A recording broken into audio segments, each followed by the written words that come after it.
Hi. Yeah, the beauty of this, like Heather said, is that we are going to look at our own practices and policies at our schools and then use what's come before us, like Billy said, rather than reinventing the wheel. So at University of Wisconsin-Madison, they've developed a program called WISELY, which is Women in Science Engineering Leadership Institute.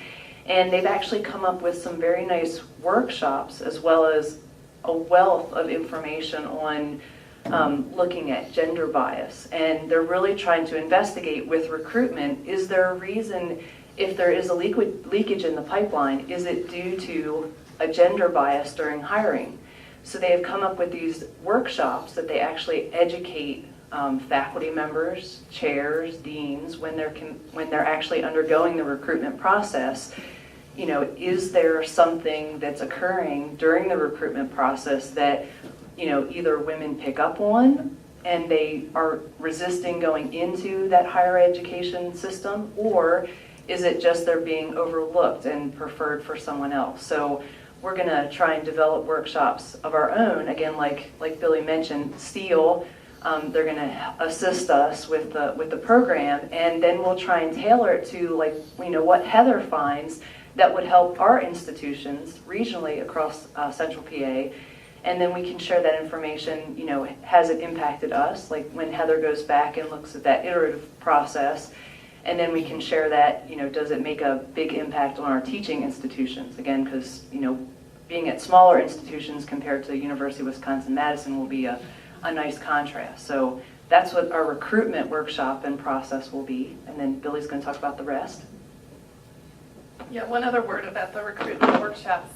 If you're in higher ed, you often hear, I can't find enough candidates. I can't find candidates who are diverse, especially in science and technology. And what the data shows is with some support and development and training, that may not necessarily be the case. There are candidates out there, we may just not be finding them or reaching out to them in the way that we could.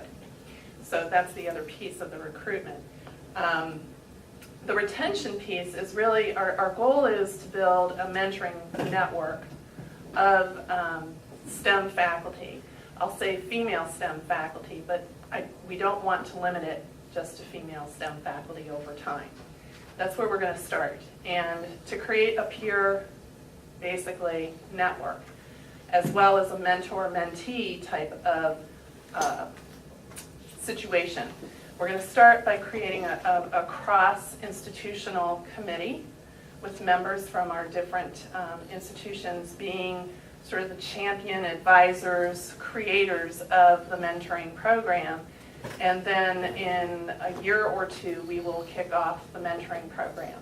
So if you are in higher ed and if you are a STEM faculty person and you are interested in that conversation of how to create this network of STEM faculty, then we would like to hear you raise your hand. Well, you can't hear you raise your hand, but we would appreciate you letting us know, and we would love to have you be a part of that conversation.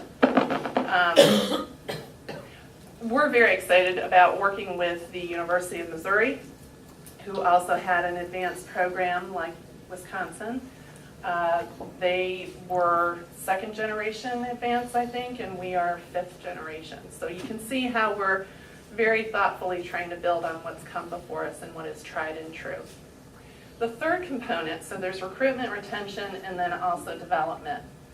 And the leakage that has been talked about previously, a lot of times, because female faculty especially do not have strong mentors within their discipline or within their department, or they don't know how to promote themselves or think about their career advancement and do so in such a way that there's some grounding in good advice, been there, done that kind of piece.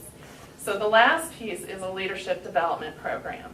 And we are partnering with Rutgers OASIS program, that's their leadership development for female STEM faculty, to develop a leadership program here. And The beauty of the way we've organized, it's not easy being a project team from 4 different entities, let me assure you. These are great folks to work with, but it's more complicated than just being one institution. But the beauty of it is, with ITN, there are 13 member institutions, right? So we can do regional events that begin a conversation, that begin awareness, that begin excitement around leadership development or mentoring or recruitment of female STEM faculty. And we can offer that to all of ITN's footprint and beyond, actually, as well as bring those to our own institutions. So the leadership development, we're planning, if you look on that sheet that we handed out, on the back, on May 17th, we're planning for a women leaders in STEM disciplines session at eTown. eTown has graciously offered to host that first event. And then in the fall, we're going to put together our first cohort of mid-career female STEM faculty members.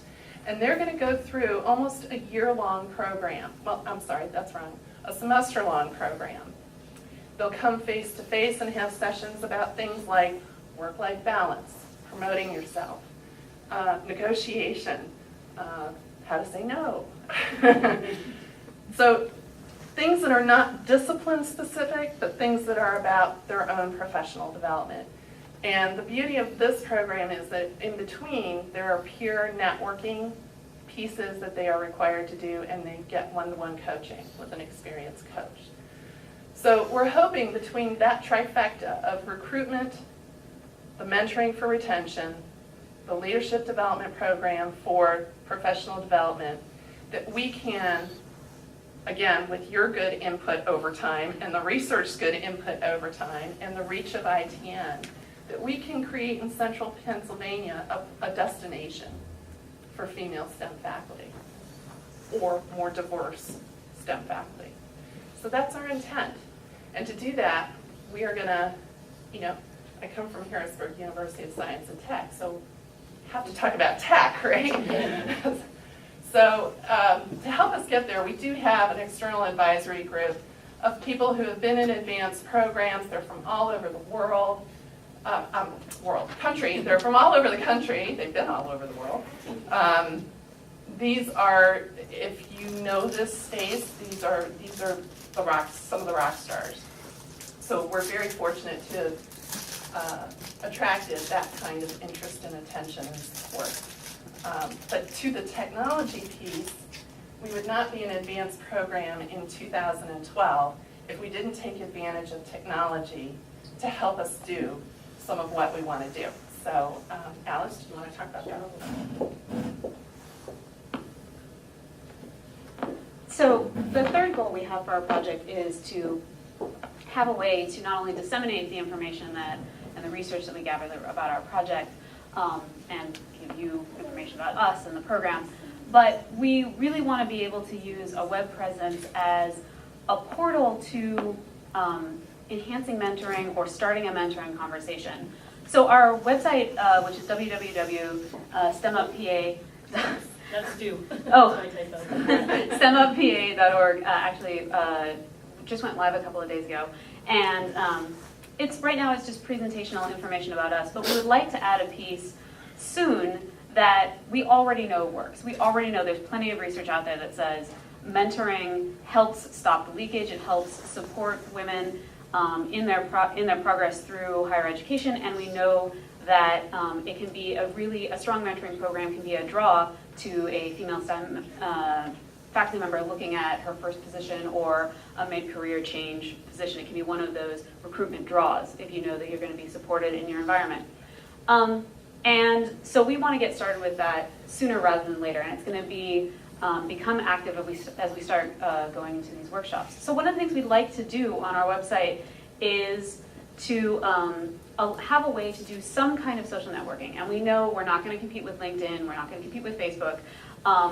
So what we're trying to do is come up with a way where we can have profiles of faculty members who would be willing to be mentors in some way, or people who are interested in participating in mentoring If you're at a smaller teaching institution, you may be the only female faculty member in your discipline at the institution, and so sometimes you may need to go outside of your institution to find someone else in your discipline to talk with about issues. Did you want to say something? Yeah, mentors are not going to only be females, so just to put that seed out there.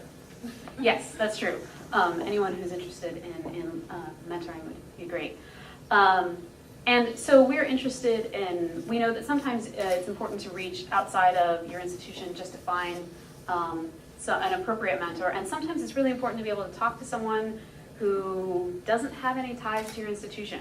You know, it's really useful to be able to say something that you don't, you know, never needs to come back to a promotion committee, things like that. And having someone who's been there, been where you are, and can offer some advice, maybe not on institution-specific issues, but on career path issues, can be really helpful and can expand your network outside of perhaps a small and rural institution for research partners and collaboration and even beyond just career path stuff, but looking at expanding your network of professional contacts as well. So we are still hashing out how to do this piece because we want to do it well, and we know that it has to be low maintenance. Otherwise, people won't want to go through the hassle of creating a profile in the first place. And so we're still working on good ways, what questions do we want to ask, what kind of information do we want to ask for, and how do we make maintenance of this profile once it's been posted minimal or very, very easy, very, very low maintenance. And so we're working on that. We're interested in possibly having some kind of message boards, announcements of regional events, things like that. But we're trying to figure out what's the best way to do this effectively and efficiently and in a way that's easy. I only have so much time in my day to keep track of my online social life. So we don't want to make this another stumbling block, but we do really want to present it as a resource that's going to be useful. So actually we're going to have Heather ask some more questions about that. But actually I'm going to turn the conversation back over to Heather because this is what we're going to do, but one of the things we need from you is to know what you think, and especially if you have any good ideas or suggestions for it. So I'm going to turn it back to Heather.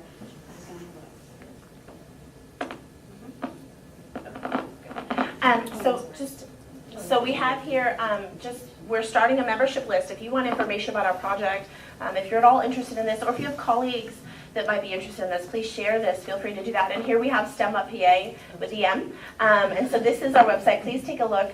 It really did go live just about 24 or 48 hours ago. So it's in its very early stages. And I think that next to my faculty profile, you'll see a lot of Latin gibberish, but it's out there, and we have the beginning, so which is good. We're testing the portal. So do take a look and see what you think. And then Margaret Light, again, just so that you have a chance to meet her, she's here in the front. She's also been the fantastic person that's been staffing the table. Her cards are there, information is there, as well as the flyer that we placed around for everyone. Please make sure you have that and you connect with us if this is an issue that's of any concern or importance to you. We really appreciate your interest and attention in that. And then what we had decided to do is to actually use the second half of our time to get feedback, questions, and ideas from you.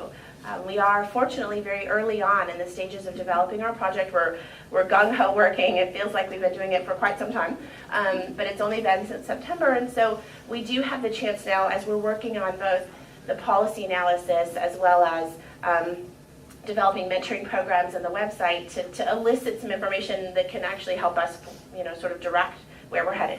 So given all of that, if you're all willing, I have a few questions for you, and then we can take questions from the group as well. Does that sound okay? Okay, you're game. Good, I got a thumbs up. So he is just committed for the rest of the group. Yeah, good. So I think if we could just start with thoughts, reactions, and questions. Any questions that you have about this work, any thoughts as it relates to, and we do know we have folks from industry here as well as the Academy, which is fantastic, and that's what we were hoping for, because there are parallels, there is a realistic connection between what transpires in industry and in the Academy, and we want to build on that, take advantage of that, and continue our network in that direction as well.